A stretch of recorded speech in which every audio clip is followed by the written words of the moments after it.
This channel does not promote any violent, harmful, or illegal activities. All content provided by this channel is meant for an educational purpose only. শুরুতে যে খবরে নজর রাখবো, পদত্যাগ করলেন বাংলাদেশের প্রিমিয়াম ইউনিভার্সিটির উপাচার্য অনুপম সেন। ইসলামিক ছাত্র সংগঠনের দাবি মেনে পদত্যাগ। আরো বিস্তারিত জানাবেন সুমন কল্যাণ ভদ্র, আমাদের সঙ্গে টেলিফোন লাইনে রয়েছেন। সুমন, দেখো, দুদিন আগেই কিন্তু আমরা এই খবর সম্প্রচারিত করেছিলাম যে উনার পদত্যাগ অর্থাৎ ডক্টর অনুপম সেনের পদত্যাগের দাবিতে প্রিমিয়ার ইউনিভার্সিটিতে বিক্ষোভ চলছে। আর সেই বিক্ষোভ এতটাই তীব্র হয় যে একমাত্র ইসকনের সমর্থক হওয়ার সুবাদে তার পদত্যাগ চাওয়া হয়। আজকে অনুপম সেন সহ আরো 4 জন এই বিশ্ববিদ্যালয়ের আধিকারিকরা পদত্যাগ করেছেন এবং এই পদত্যাগ পত্রে তিনি তার শারীরিক অসুস্থতার কথা জানিয়েছেন। ফলে যে প্রেশার তৈরি হয়েছিল সনাতনীদের উপরে, এটাও কিন্তু আরো একবার প্রমাণ করছে। অনেক ধন্যবাদ তোমাকে। বিদেশের বাংলাদেশ থেকে প্রত্যেক দিনই হিন্দুদের উপর অত্যাচারের নানান রকম খবর আসছে। এবার বাড়িতে ঢুকে এক হিন্দু মহিলাকে পিটিয়ে খুন করলো কট্টরপন্থীরা। বাংলাদেশের সংখ্যালঘুদের উপর অত্যাচার দেখে গোটা বিশ্ব গর্জে উঠছে। তাও ইউনূসের সরকার বলছে সবই নাকি অপপ্রচার।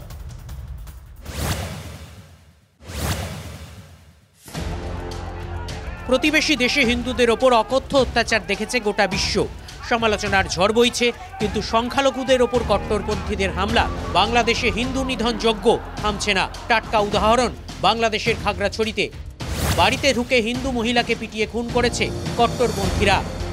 বৃহস্পতিবার মাঝরাতে বাংলাদেশের খাগড়াছড়ি সদরে তাণ্ডব চালায় মৌলবাদীরা। সেখানে চুমকি রানী দাসের বাড়িতে লুটপাট করা হয়। জানা গিয়েছে, প্রথমে বৃদ্ধার বাড়ি থেকে সোনা টাকা লুট করা হয়, গলা থেকে ছিনিয়ে নেওয়া হয় তুলসীর মালাও। বাংলাদেশের সংবাদপত্র প্রথম আলোর প্রতিবেদন অনুযায়ী কট্টরপন্থীদের আটকানোর আপ্রাণ চেষ্টা করেছিলেন চুমকি রানী, কিন্তু শেষ রক্ষা হয়নি। বাড়িতে এই মহিলাকে পিটিয়ে মারে মৌলবাদীরা।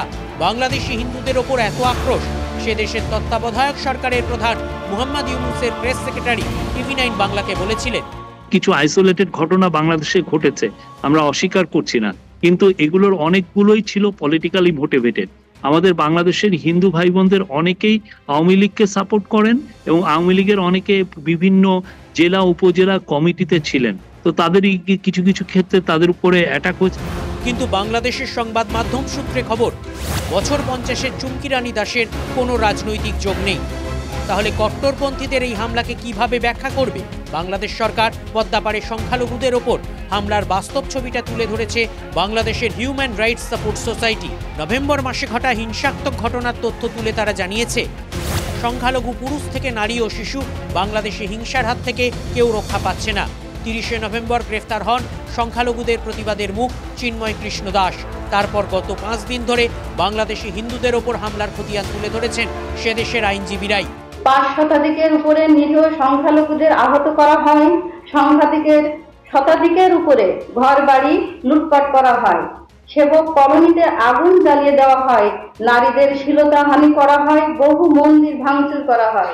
আর সংখ্যালঘু নেতাদের নীরব করার জন্য আইনি প্রক্রিয়ার অপব্যবহার তুলে ধরা হয়েছে। হাসিনা সরকারকে উৎখাতের পর এটাই কি বাংলাদেশের গণতন্ত্রের চেহারা? জানা গিয়েছে, চুমকি রানীর ছেলে প্রান্ত দাস সনাতন জাগরণ মঞ্চের আহ্বায়ক। হিন্দুদের ওপর হামলার ঘটনায় সরব হয়েছিলেন প্রান্ত। তাই কি কট্টরপন্থীদের রোষের মুখে ওপারের দাস পরিবার? খুলনার এক বাসিন্দা ফেসবুকে পোস্ট করেছেন, কপালের তিলক ও গলার কণ্ঠি ত্যাগ করতে বাধ্য হয়েছেন তিনি। এরপর মস্তকের শিখাও কেটে ফেলবেন, কারণ খুলনায় এসব নিয়ে চলাফেরা করা খুব ঝুঁকিপূর্ণ। এটাই বাংলাদেশে হিন্দুদের পরিস্থিতি। যদিও এত কিছুর পরেও বাংলাদেশ সরকার সেই পুরনো ঢোলই বাজিয়ে চলেছে, বলছে সবই অপপ্রচার। TV9 বাংলা। বাংলাদেশের পরিস্থিতি নিয়ে এবার প্রধানমন্ত্রীকে চিঠি দিল ইস্ট বেঙ্গল ক্লাব। ওপার বাংলায় অশান্ত পরিস্থিতিতে সংখ্যালঘুদের সুরক্ষায় যথাযথ ব্যবস্থা গ্রহণের আর্জি জানালো ইস্ট বেঙ্গল। এই ব্যাপারে কেন্দ্র যথাযথ পদক্ষেপ করবে বলেও আশা প্রকাশ করেছেন লাল হলুদ কর্তারা। প্রধানমন্ত্রীর কাছে চিঠি পাঠিয়েছি যে আমাদের বহু আত্মীয় স্বজন, বন্ধু বান্ধব, পূর্বসূরীরা ওখানে আছেন, তাদেরকে একটু সুরক্ষিত করা যায় কিনা, এবং তাদেরকে যদি এই সমস্যার থেকে উদ্ধার করা যায় তাহলে আমরা বাধিত থাকিব। এটাই আমাদের মূল বক্তব্য চিঠির। আশা করব প্রধানমন্ত্রী আমাদের চিঠিটাকে গুরুত্ব দিয়ে বিবেচনা করবেন।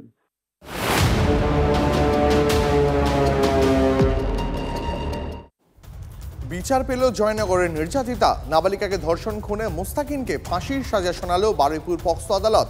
৬২ দিনের মাথায় ফাঁসির সাজা ঘোষণা, বিরলের মধ্যে বিরলতম ঘটনা, মন্তব্য নিম্ন আদালতের বিচারকের।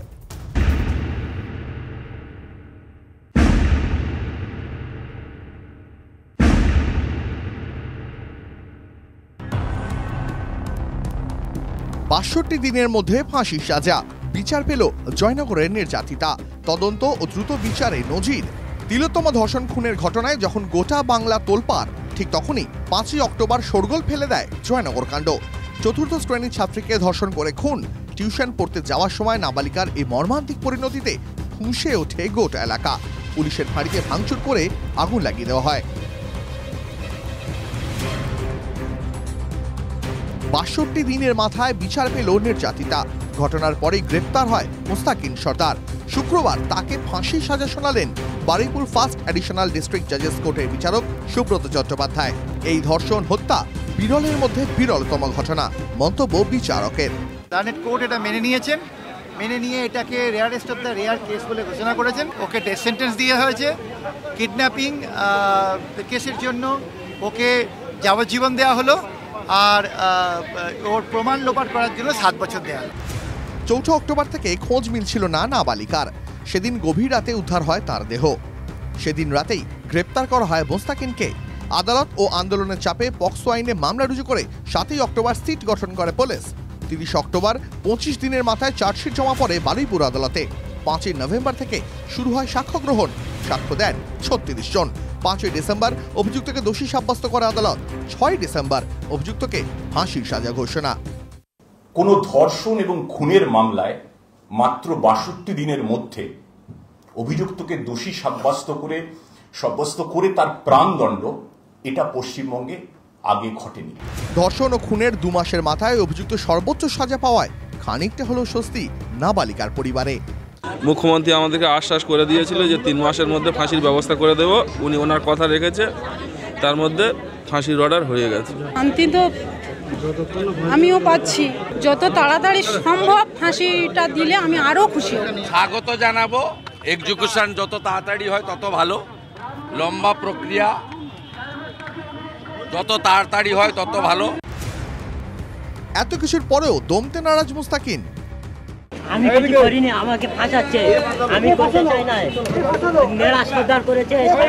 প্রত্যেকেরই অধিকার আছে সুবিচার পাওয়ার বা বিচার পাওয়ার।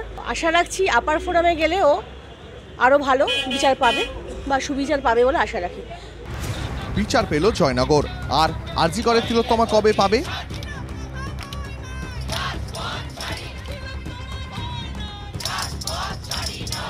119 দিন পার, এখনো অপেক্ষায় রয়েছেন মা বাবা। আমাদেরও বিশ্বাস আছে তদন্ত যদি ঠিক মতন হয়, আমাদেরও যারা আসামি থাকবে তাদেরও কঠোর থেকে কঠোর শাস্তি হবে। সিবিআই সময় চেয়ে নিয়েছে, আমরা সময় দিচ্ছি, আমরাও বিচার পাবো। আমাদের ভরসা আরো বাড়লো। যদি এটা সিবিআই কে না দিয়ে যদি সত্যি সত্যি মমতা ব্যানার্জির সিটকে দিত, তাহলে হয়তো 2 মাসের মধ্যে এরও ফাঁসির সাজা হতো। 2 মাসের পলিটিক্যাল লাভের জন্য একটা মানুষ তার বিচারের থেকে বঞ্চিত হয়ে যেত। ফাস্ট ট্র্যাক কোর্টে মামলার পাহাড়, সুবিচারের আশায় বহু পরিবার। তবে জয়নগরে ছাত্রীর তদন্ত ও দ্রুত বিচার পর্ব কিছুটা হলেও আশার আলো দিচ্ছে তাদের। অভিজ্ঞান নস্কর ও সুপ্রিয় গুহর রিপোর্ট, TV9 বাংলা। ৬২ দিনের মাথায় বিচার পেল জয়নগর, কিন্তু 119 দিন পরেও অপেক্ষায় তিলোত্তমার পরিবার। বিচার চেয়ে ফের পথে নামলেন জুনিয়র চিকিৎসকরা। লড়াই প্রভাবশালীদের বিরুদ্ধে, মেয়ের বিচারের জন্য যা যা করার তাই করব, মন্তব্য তিলোত্তমার মা বাবার।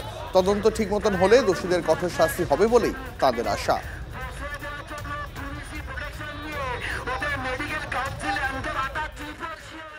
আমাদের তদন্ত ঠিক মতন হোক, বিচার তো পরের প্রশ্ন, আগে তদন্ত সঠিকভাবে চলে। এই আমাদের কাছে এই সন্দীপ ঘোষ, এই বিরূপাক্ষ, এই অভিক দে, এই আশিস পান্ডে, এরা আছে বলেই আমাদের বিচার পেতে দেরি হচ্ছে। বিনীত গোয়েল, দেবাশিস সোম, এরা যারা ক্রাইম সিনে ছিল, সুদীপ্ত রয়, সবাইকে তো অ্যারেস্ট করা উচিত ছিল। কেন করছে না এটা বুঝতে পারছি না। এই বড় বড় মাথারা রয়েছে বলেই আমরা বিচার পেতে দেরি হচ্ছে, এবং এদের কাছে প্রশাসনের হাত রয়েছে এদের মাথার উপরে। পুরোপুরি যখন আন্দোলন চলছিল তখন এই সরকার এই সমস্ত কাজ করতে সাহস পায়নি।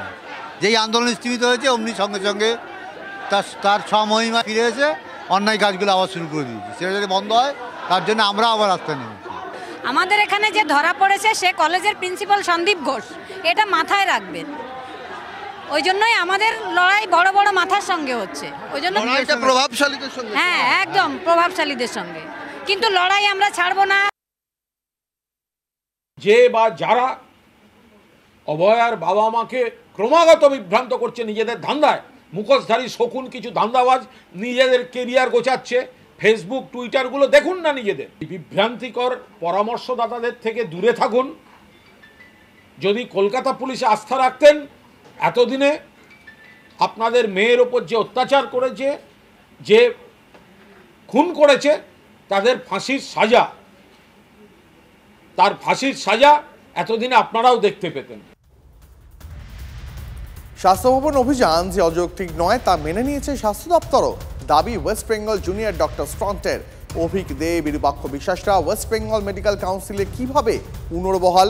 আর্থিক দুর্নীতিতে সন্দীপ ঘোষের বিরুদ্ধে চার্জশিটে কেন গড়িমসি? এই দুই প্রশ্ন তুলেই স্বাস্থ্য ভবন অভিযানের ডাক দেওয়া হয়েছিল। অভিযান শেষে স্বাস্থ্য ভবনে স্মারকলিপি জমা দেন জুনিয়র ডাক্তারদের প্রতিনিধিরা। এই লোকগুলোই হচ্ছে সেদিনকে ক্রাইম সিনে 9 তারিখে আমরা দেখেছিলাম পৌঁছে গেছিল। এই লোকগুলোই সন্দীপ ঘোষের সাঙ্গপাঙ্গ তারা। এবং স্বাস্থ্য ভবনে এত অভিযোগ জমা পড়া সত্ত্বেও, তদন্ত হওয়া সত্ত্বেও মানে আজকে প্রমাণ হচ্ছে তাহলে সুদীপ্ত রায়, সুশান্ত রায় যে কথাগুলো বলেছিলেন মেডিকেল কাউন্সিলে বসে, সেই কথাগুলো একদম মিথ্যে, যে অভিযোগ নেই। আজকে স্বাস্থ্য দপ্তর মানে বলছে যে না, অভিযোগ তো আছেই, আমরা তদন্ত করেছি। এবার তার তদন্ত কমিটির রেকমেন্ডেশন কী হবে কি না হবে, তার কতদিন ফাইলের ফিতে কতদিন ঘুরবে, কোন হায়ার অথরিটির কাছে কোথায় গিয়ে আটকাবে, সেটা নিয়ে তারা কোনো কমেন্ট করতে চাননি। জাঁকিয়ে ঠান্ডা পড়েছে দার্জিলিংয়ে। শীত উপভোগ করতে ভিড় জমাচ্ছেন পর্যটকরা। কলকাতা সহ দেশের বিভিন্ন প্রান্ত থেকে শৈল শহরে ইতিমধ্যেই পৌঁছে গেছেন পর্যটকরা। তুষারপাতের আশায় রয়েছেন তারা।